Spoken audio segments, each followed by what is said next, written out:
What most people misunderstand about 5 types of people you should never keep around is that toxic people are not always loud, aggressive, or obviously cruel. The most dangerous ones are quiet. They smile at you. They call you their friend. They sit at your dinner table.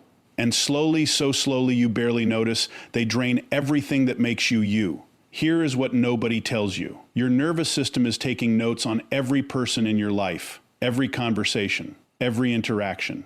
Every moment someone makes you feel small, confused, or exhausted after spending time with them. Your body keeps score even when your mind makes excuses. We have been taught that loyalty is everything, that cutting people off is cold, that real love means tolerating pain indefinitely. But there is a fundamental difference between patience and self-destruction. There is a difference between being kind and being consumed. The people closest to you are not just in your life, they are shaping your life. They are influencing how you think, what you believe about yourself, how much you dare to dream, and how quickly you give up when things get hard. Proximity is power, and when you hand that power to see the wrong people, you do not just lose time, you lose yourself. Today, we are going to talk about 5 specific types of people who, no matter how much history you share, no matter how much you love them, are quietly costing you your potential, your peace, and your future. Recognizing them is not cruelty, it is survival. There is a particular kind of person who has mastered the art of making cruelty sound like care. They do not attack you openly. They would never do something as obvious as that.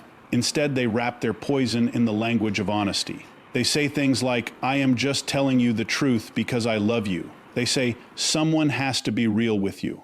And because those words sound like loyalty, you let them in. You trust them. You even thank them. But here is what is actually happening beneath the surface. The constant critic is not trying to help you grow. They are trying to keep you still. Because a version of you that is confident, expanding, and becoming is a version of you they cannot control. Their criticism is not about your flaws. It is about their fear. Fear that you will outgrow them. Fear that your success will expose their stagnation. If you stop needing their opinion, you will stop needing them entirely. So they criticize. Consistently, strategically, often gently enough that you cannot even call it an attack. They question your decisions right before you make them. They remind you of past failures right when you are building new momentum. They introduce doubt into moments that should belong entirely to your confidence. And because they do it quietly, and because they have been in your life long enough to know exactly where you are most sensitive, their words land deep. Deeper than a stranger's insult ever could. This is what makes the constant critic so psychologically damaging. It is not one conversation. It is 1,000 small ones. A raised eyebrow here, a heavy sigh there, a heavy sigh there, a "you sure about that?" delivered at exactly the right moment to stop you in your tracks. Over time, you stop hearing their voice from the outside. You start hearing it from the inside. That is when they have truly won, when their doubt becomes your internal monologue, when you start criticizing yourself in their tone, using their words, carrying their fear as if it were your own. And the cruelest part? You will defend them because they have never hit you, because they have never screamed at you. Because compared to obviously abusive behavior, their damage looks invisible. You will tell people they mean well. You will say, that is just how they are. You will minimize your own pain to protect a relationship that is quietly minimizing you every single day. Here is the psychological truth you need to hear. Confidence is not something you build in isolation and then protect forever. It is something you rebuild constantly, and it requires an environment that supports that rebuilding. When someone in your inner circle is consistently planting seeds of doubt, you are spending enormous energy just returning to neutral. You are not growing. You are recovering. Over and over again. In a cycle that never ends as long as they remain close. You have to understand something about your own mind. You are wired to weigh the opinions of people you love more heavily than the opinions of strangers. That is human. That is attachment. But it also means the constant critic, simply by holding a position close to you, has an outsized influence on how you see yourself. Their proximity is their power over you, removing, see that person, or at minimum, drastically reducing their access to your inner world, is not being sensitive. It is not being dramatic. It is recognizing that your belief in yourself is one of the most valuable assets you possess, and you do not hand that asset to someone who has proven repeatedly that they will spend it carelessly. You are not responsible for managing someone else's insecurity at the cost of your own potential. The moment you stop seeking approval from someone who was never going to give it is the moment you finally start becoming who you were always capable of being. There is a specific exhaustion that has nothing to do with how much sleep you got. You wake up rested, you go through your morning, and then you spend an hour with a particular person, and suddenly you feel like you have run a marathon. Your energy is gone. Your motivation has flatlined, and you cannot quite explain why, because nothing dramatic even happened. The conversation seemed normal. They did not say anything terrible, but you feel completely emptied out. That feeling is not a coincidence. That feeling is data. The energy vampire does not announce themselves. They do not walk into you. Spore our life with a warning label. They come in looking like someone who needs you, and needing someone feels like connection. It feels like trust. It feels like intimacy. So you give, you listen, you show up, you invest your time, your attention, your emotional resources, because that is what good people do for those they care about. But here is the pattern you need to watch carefully. It is never enough. There is always another crisis. Always another problem that only you seem to be able to help with. Always another conversation that circles back to the same pain, the same complaint, the same situation without ever moving forward. You offer solutions and they are never used. You offer perspective and it is never absorbed. You offer your time and it disappears without a trace of genuine progress on their end. And the next time you speak, you start from zero again, because none of what you gave was ever really about solving anything. It was about the transaction itself. The energy vampire feeds on attention, on your presence, on the feeling of having someone fully focused on them. And consciously or not, they have learned that staying in crisis, staying in chaos, staying in spore ultimate need keeps you close and keeps you giving. The moment they are okay, you might leave. So they are never fully okay. What makes this so psychologically complex is that these people are not always aware of what they are doing. Some of them are genuinely suffering. Some of them carry real wounds from real pain.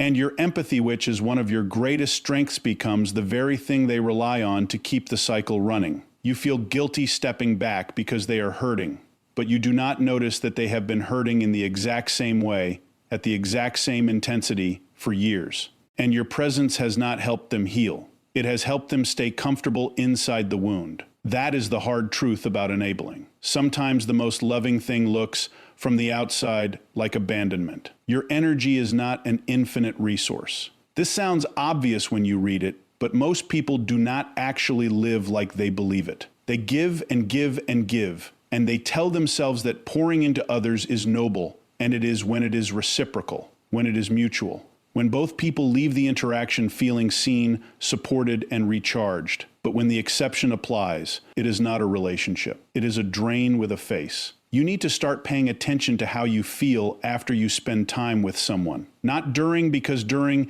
you are focused on them. But after, when you are alone again, when the conversation is over, do you feel lighter or heavier? Do you feel inspired or depleted? Does your own life feel more possible or somehow smaller? Your nervous system already knows the answer. You just have to be honest enough to listen to it. You cannot pour from an empty vessel. And you cannot build the life you are meant to build while someone else is quietly living off the energy that was supposed to take you there. Protect your energy like it is the most important thing you own, because without it, everything else you are trying to build simply stops. There are people who do not know how to exist without chaos. Not because their life is genuinely falling apart, but because stillness terrifies them. Quiet terrifies them. A calm, ordinary day with no drama, no conflict, no crisis feels to them like a kind of death. And so, consciously or not, they create turbulence. They stir things that did not need sty. They say the one thing guaranteed to start an argument. They share information that was better left unshared. They take a peaceful situation and find, almost like a talent, the single thread they can pull to unravel it. And then they stand back and watch everything fall apart. And somehow, in that falling apart, they finally feel alive. This is the chaos creator. and they are one of the most disruptive forces you can have inside your close circle.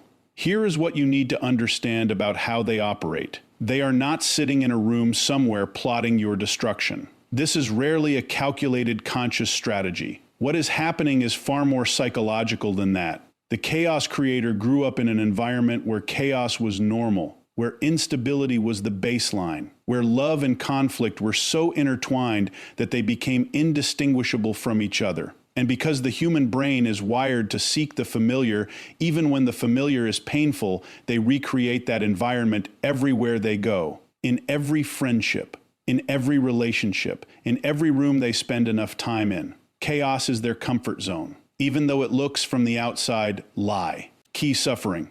What makes them so difficult to identify is that they often appear as the most passionate, exciting, intensely engaged people in your life. Things are never boring around them. There is always something happening, always a new development, always a story to tell. And in small doses, that energy can feel electric. But over time, you start to notice something. The drama always seems to center around them. The conflict always seems to start near them. The peaceful moments never seem to last long once they arrive. You also start to notice what it costs you, because chaos is contagious. When you are constantly surrounded by instability, your nervous system adapts to it. You start operating in a low-grade state of alert, scanning for the next problem, bracing for the next disruption, spending mental and emotional energy, managing situations that should never have existed in the first place.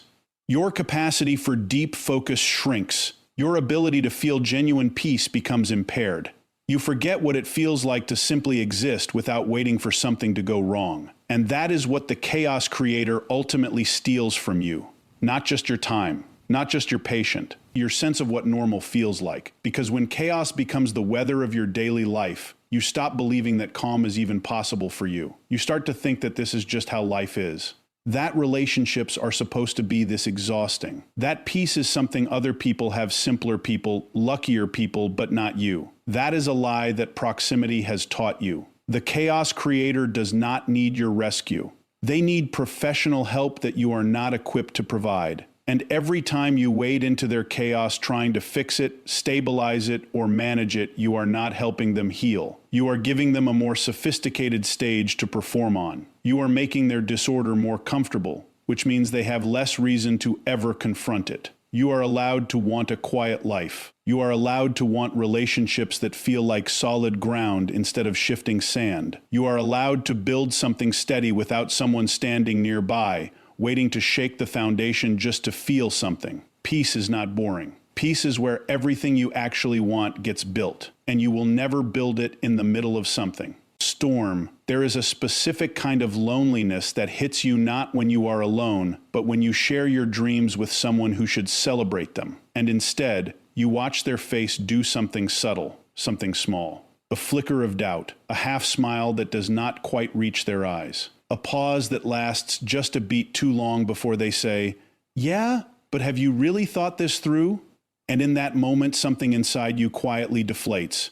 Not because their argument was logical, but because you needed them to believe in you and they chose not to. That moment is not accidental, and it is not honesty. It is fear wearing the costume of concern. The dream killer is not always someone who openly mocks your ambitions. That version is easy to spot and easy to walk away from. The more dangerous version is the one who loves you, genuinely loves you, but loves you most when you are staying exactly where you are. Because your stillness is their safety, your sameness is their comfort, and your growth is, to them, a quiet threat they cannot fully articulate but can absolutely feel. So they discourage you, but carefully, diplomatically, in ways that sound reasonable on the surface. They remind you of the last time something did not work out.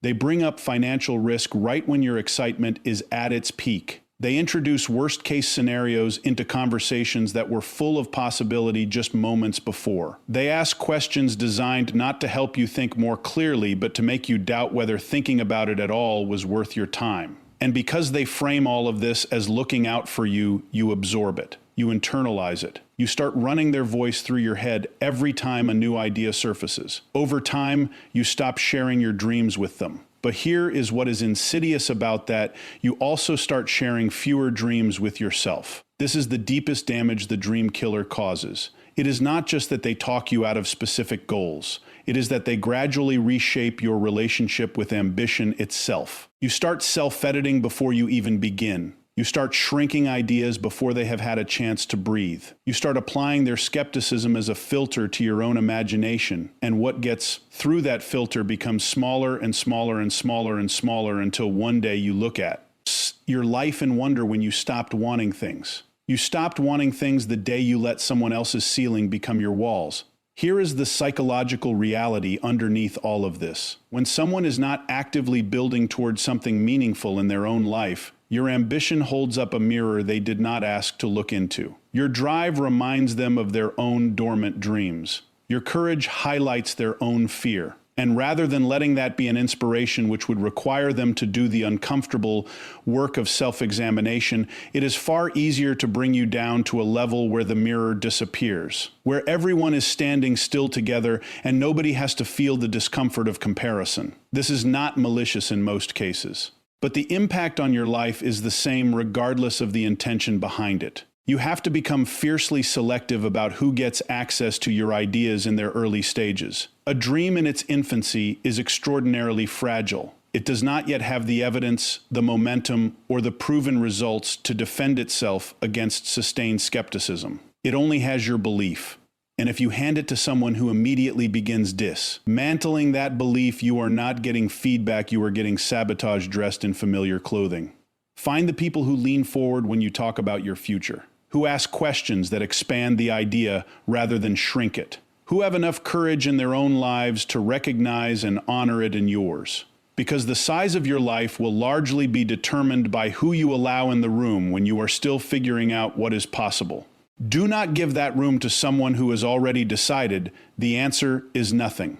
There is a particular kind of trap that does not look like a trap at all. It looks like love. It looks like history. It looks like someone who has been there through your hardest moments, who knows your story, who has seen you at your worst and stayed anyway. And because of all that, because of the weight of everything you have been through together, you feel something toward them that goes beyond affection.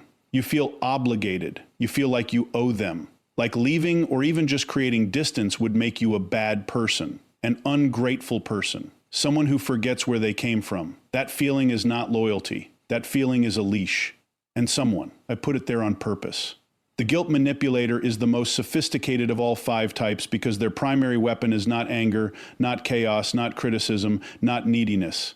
Their primary weapon is you, your conscience, your empathy, your deeply human need to see yourself as someone who does right by the people they love. They have studied you not clinically, not consciously, but through years of close proximity, and they know exactly how to activate your guilt with surgical precision, a certain tone of voice, a particular phrase, a well-timed silence that communicates disappointment more loudly than any words ever could. And the moment your guilt activates, your judgment shuts down. This is what makes manipulation through guilt so effective and so difficult to escape. It does not feel like control from the outside. It feels like conscience from the inside. It feels like your own moral compass pointing you back toward obligation. So you comply not because someone forced you, but because you genuinely believe that the right thing to do is to stay, to give more, to sacrifice again. You believe this because they have carefully and consistently constructed a version of IAA, Liddy, where your needs are always secondary and their comfort is always the priority, and somehow made you feel noble for accepting that arrangement. Watch the patterns carefully. The guilt manipulator reminds you of what they have done for you right when you are about to do something for yourself. They bring up your past mistakes right when your confidence is growing. They become suddenly fragile right when you are becoming strong. They manufacture moments of crisis right when you are about to step into something new. Every time you move toward your own life, they create a gravitational pull designed to bring you back into orbit around theirs. And if you ever name it, if you ever say, "I feel like you are making me feel guilty," they will be genuinely hurt, offended. They will tell you everything they have sacrificed for you. They will remind you of every difficult moment they endured by your side. And suddenly you are defending yourself for noticing the manipulation instead of examining the manipulation itself. The conversation has been flipped. You came in with a valid concern and somehow left feeling like the one who owes an apology. That is not an accident. That is a skill. It is not a weakness, it is one of the most powerful and beautiful things about you.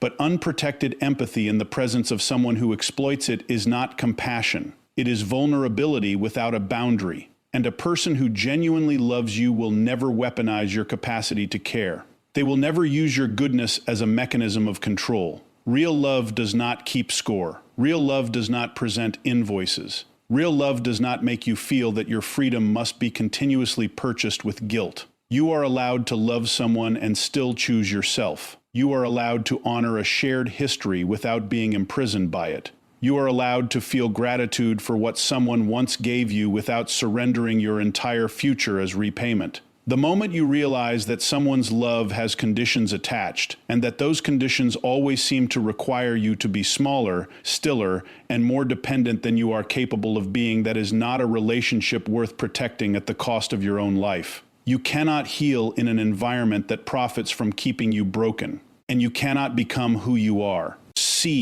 You are meant to be while someone else holds the receipt for who you used to be.